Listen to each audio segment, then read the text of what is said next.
ఆకాశం ఎందుకో పచ్చబడ్డది, ఆ నడుమ బొట్టేమో ఎర్రబడ్డది.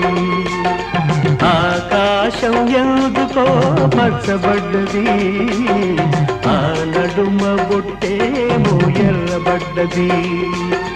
వీచే గాలుల తాకిడి, సాగే గువ్వల అలజడి, రమ్మని పిలిచే పైబడి.